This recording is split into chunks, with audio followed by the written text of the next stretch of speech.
ہم ختم نبوت پر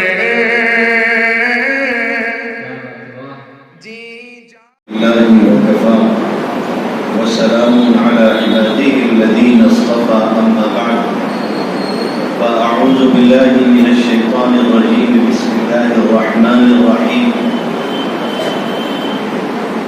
لقد جاءكم رسول من أنفسكم عزيز عليه ما عنتم حريص عليكم بالمؤمنين رؤوف رحيم صدق الله العظيم.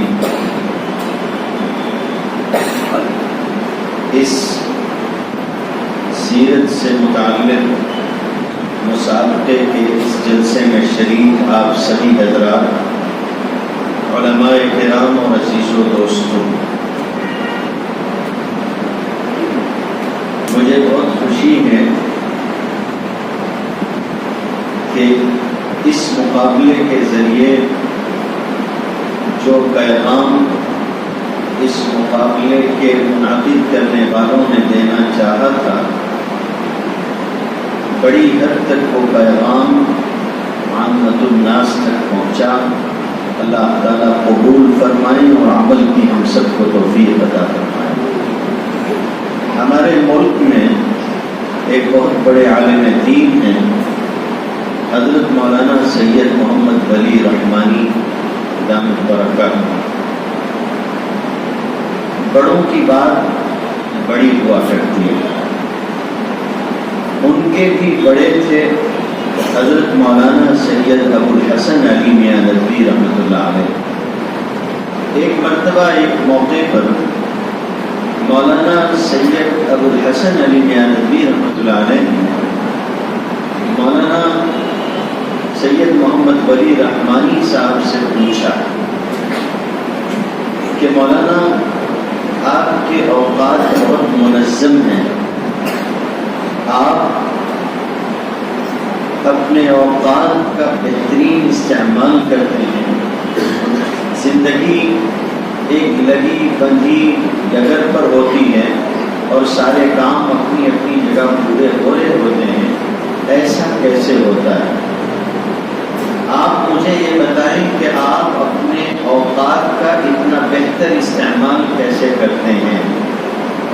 یہ بات میں اس پس منظر میں کہہ رہا ہوں کہ اس مسابقے کے منعقد کرنے والوں نے 7 دن کے ایک وقفے کو، جو کہ تجارتی مندی کے سبب آیا تھا اور شہر کے لوگ اپنے کارخانوں کو مکفل کرنے پر مجبور ہوئے تھے، ظاہر ہے 7 دنوں کا یہ وقفہ ان اوقات کا ایک بہتر استعمال ہوا.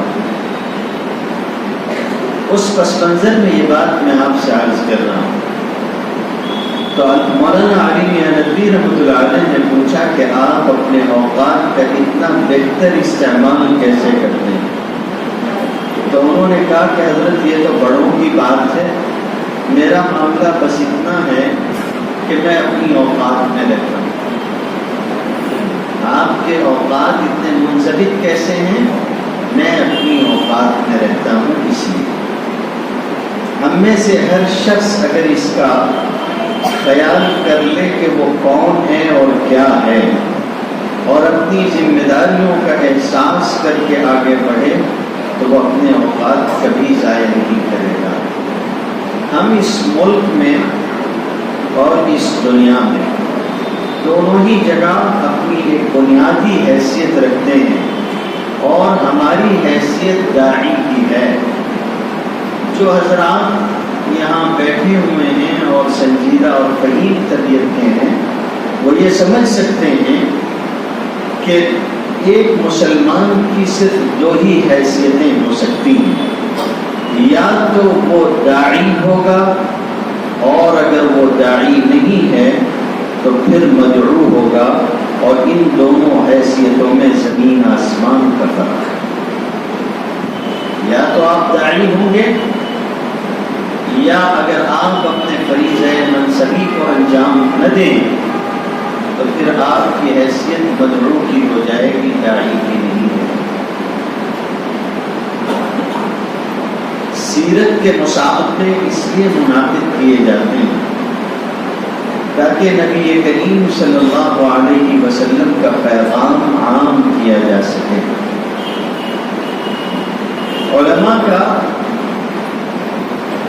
سوچا سمجھا موقف اس وقت جو ہے وہ یہ کہ یہ دور اس دنیا کے ترقیاتی دور کی انتہا کا آغاز ہے۔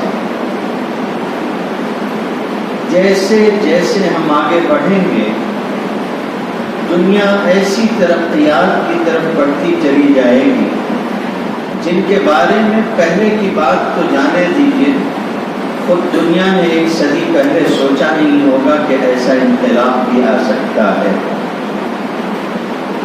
یہ دور ایسا دور ہے کہ گویا زمین نے اپنے خزانے اگل دیے ہیں اور سمندر اپنے اندر موجود سارے راز باہر لا رہا ہے۔ ترقیات لامتناہی ہوتی چلی جا رہی ہیں، انسانی ذہن ان کو شمار نہیں کر پا رہے ہیں۔ ہماری حدود و حدود گویا ٹوٹ چکی ہیں اور ترقیات کا سیلاب اگلا ہوا ہے۔ وہ جو کہا گیا تھا کہ یتقارب الزمان، زمانہ سمٹ کر رہ جائے گا، سچی بات یہ ہے کہ حمل و نقل کے ذرائع اور وسائل ابلاغ نے دنیا کو ایک دیہات میں اور ایک گاؤں اور ایک شہر میں بدل دیا ہے۔ ہزاروں لوگ بیک وقت ایک مجلس میں موجود ہوتے ہیں، اگرچہ کہ ان کے درمیان میں سینکڑوں میل کے فاصلے ہوا کرتے ہیں۔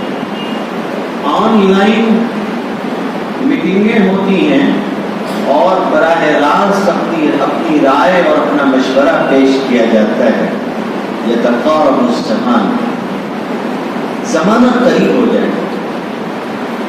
پھر اس کے بعد یہ صورتحال ہے کہ زمانہ صرف ترقیات کے ساتھ سامنے نہیں ہے، اپنی تمام تر برائیوں کے ساتھ بھی سامنے ہے۔ دجالیت کے اثرات آہستہ آہستہ اس قدر نمایاں ہو چکے ہیں کہ اس کا انکار کسی بھی صاحب عقل کے اوپر ممکن نہیں رہا۔ اس قوت کے ساتھ فتنے رونما ہو رہے ہیں جن کی کوئی توجیہ سوائے قرب قیامت کے اور نہیں کی جا سکتی۔ سکے کا دوسرا رخ یہ ہے کہ اسباب و وسائل کی فراوانی کے ساتھ ساتھ قتل و غارت گری آ چکی ہے، خون انسانی ارزاں ہو چکا ہے اور لوگ ایک دوسرے کے اوپر چھوٹے چھوٹے معاملات میں قتل جیسا قدم اٹھانے سے بھی گریز نہیں کر رہے ہیں۔ رنگ و نسل کا فتنہ شباب پر۔ امریکہ میں گزشتہ دنوں جو انتخابات ہوئے اس سے پہلے کے حالات آپ کے ذہن میں ہوں گے، جب ایک سیاہ فام شخص کو پولیس والوں نے زمین پر گرا کر اس بے دردی سے اسے زمین پر رکھا تھا کہ دم گھٹ کر وہ مر گیا، اور اس کے بعد نسلی فسادات پورے امریکہ میں پھیل گئے۔ رنگ و نسل کا فتنہ پوری قوت کے ساتھ اٹھ کر چلا آ رہا ہے۔ دینی نوعیت کے اعتبار سے نئے نئے لوگ اور نئے نئے دعوے سامنے آ رہے ہیں۔ گزشتہ دنوں میں اپنے معاملے کی وجہ سے بیرون شہر تھا، ایک ہفتہ تقریباً مقیم رہا۔ وہاں اسی کیفیت میں لوگوں نے مجھے بتایا کہ اب تک لوگ یہ دعویٰ کرتے تھے کہ وہ مہدی ہیں، اب ایک صاحب ہیں جنہوں نے یہ دعویٰ کیا ہے کہ وہ مہدی کے بھی مددگار ہیں۔ یعنی اگر میں یہ کہوں کہ مہدی ہوں خدا نخواستہ تو آپ سب مجھے پکڑ لیں گے، دلائل سے مجھے زیر کریں گے۔ انہوں نے چور دروازہ کھول دیا اور یہ کیا کہ میں مہدی تو نہیں ہوں، میں مہدی کا مددگار ہوں۔